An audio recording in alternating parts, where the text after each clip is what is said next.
Yeah, I wish I was on the drugs that the Italian professor is on. I was like, oh man, maybe you should have fucking Paul. Alright, we're tuned into Horak TV. We have a relationship specialist, Dan Thorn, sitting here with us today. I'm not a relationship specialist. He's a fake relationship specialist. He's been in many of relationships in his life. No. He's been through many trials and tribulations. No. And he has a lot to offer the viewer. Sure. Plenty to offer.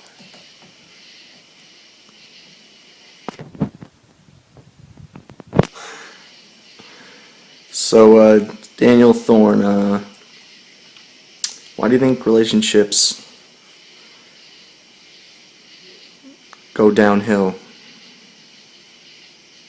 I mean, it really depends, I guess. I think a lot of the time it's because people don't trust each other. So, are you saying trust is a big factor? Probably the most important factor, I would think. Because if you don't trust the person, then how are you going to keep everything stable? Instead of going through somebody's phone and saying like, oh man, my boyfriend or my girlfriend is cheating on me, I know it, then why would you get a relationship in the first place if you're going to be just sitting there worried about the other person as to whether or not they're staying committed to it as much as hopefully you are. So, commitments factors into trust. So trust, okay. Trust, big part. Yeah. There's other parts of it too. Whether you're mature enough to really be in a relationship. I understand you have to, learn. The only way that you would learn how to become better at relationships is being in a relationship, I would feel. But, trust, commitment, maturity, whether you're responsible enough, I think is probably another. Yeah, responsibility, that's key. Yeah. Well, it's like taking care of anything, car. If you have a pet, you have don't to feed it, it dies. You have to maintain each other. Maintain each other. And we're talking about relationships, long term, not like high school relationships, or just. What's a long-term relationship besides marriage? Over a year. Over a year. Well, and then you're not wearing a ring. No ring. So then it's everything that I was pretty much saying before. I think once you're married, you're pretty trustworthy with the person. You're not really looking at their cell phone, seeing if they're texting other people or anything like that. If you have to take someone's phone, it's not good, and that's some faggot shit. If you're a guy taking your girl's phone, going through it, what you got to do is you got to take their phone, right, Dan? You got to take their phone, and then you just got to stare at them. You don't look through it though. That's whack. You don't look through their phone. Yeah. You just take it, stare at them, and then you got to just see the reaction on their face, and just by that reaction, you could tell if something's up. Yeah. You could tell. Just by the reaction. Yeah. You just look at their and face. all you're doing is grabbing their phone. Just grab it and just pretend like you looked through it, but you didn't. Because if you look through it, that's whack. You don't do that. Yeah. Don't break the rules. But what's the point in taking up the phone in the first place? Just to see if they'll react? To see if if they don't react, if they go like, what, I don't care, So what? Look through my phone. That's what you want, right? You want that trust to be able to. Yeah. I think,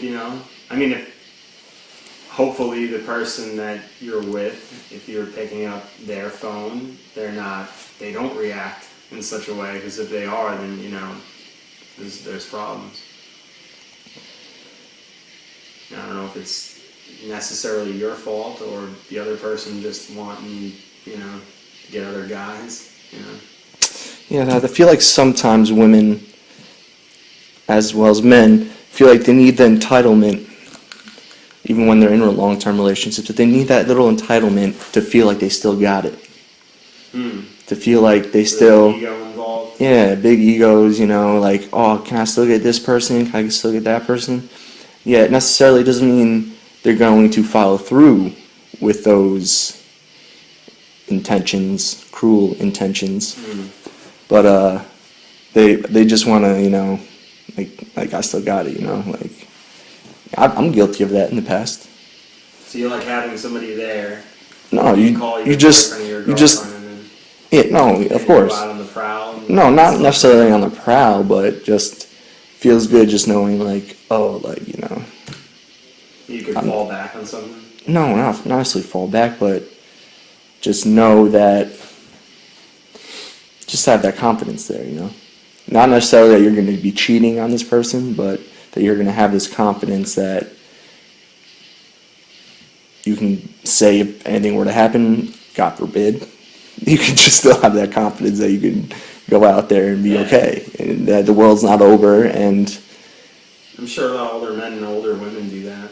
Married, of course, they kind of just are like, oh man, hey, those guys were totally checking us out, they think we're hot. They're probably like in their 40s, 50s, something like that, and they see like a group of college guys or something, or even like a college guy, or rather like a 40 or 50-year-old guy is probably like, oh man, I could totally tell those chicks are checking me out over there, and they're in, college or their 20s. now, why do you think people who are in relationships, women especially, stick with their Mr. Wrongs? Why do they stick with their Mr. Wrongs? Yes. Are they insecure? Lack of self-confidence? That's pretty much insecure, but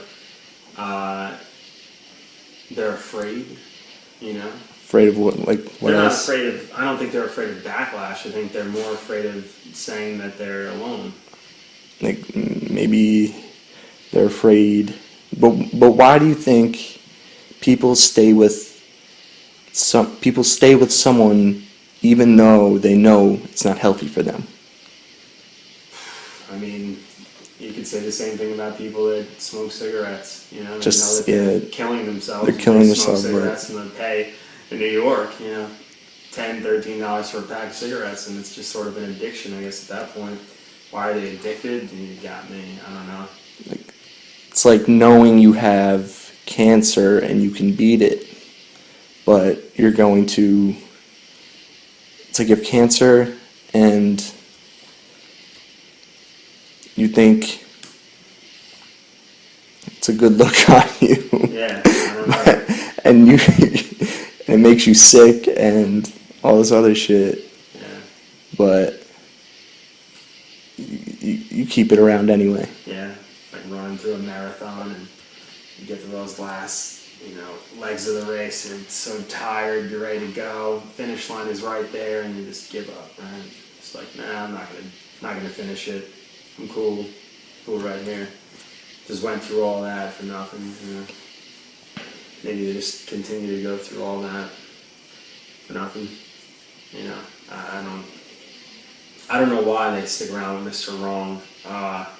It's kind of a weird thing. I said, and also, why do the Mr. Wrongs stay around? Why did Mr. Wrong stick around with the girl? With the Mrs. Something Wrong. Mrs. Something is wrong with me too. Because they can. Why not? Maybe those guys are doing well. What makes Mr. Wrong Mr. Wrong? That's really the main question. If He cheats. He makes his girlfriend feel like shit all the time. Those types of things. and then so that person that chooses to stay with them is Mrs. Something was wrong with me. Something is wrong with me too. Oh, something's wrong with me too. Obviously, something's wrong with the both of them. The guy, I think it's mostly because he's like, well, He just has that security. yeah, and I think it's a level the of arrogance things that go into it. Arrogance, but it's also like my girlfriend is so hot. I love, and I can completely take advantage of her, and she just does whatever I say. Right, and I can totally go out and do anything else. Yeah, I can do anything I want with her giving zero fucks. Yeah, and even if she continues to, stick with me after all this time and, gets mad at me, calls me up, breaks up with me, whatever, I could still, hit her up in a couple days and she'll be in bed with me and we'll be good to go. Everything will be fine. It really depends on what the relationship is, built on. What is the foundation of the relationship? Is it purely sexual? Oh man, we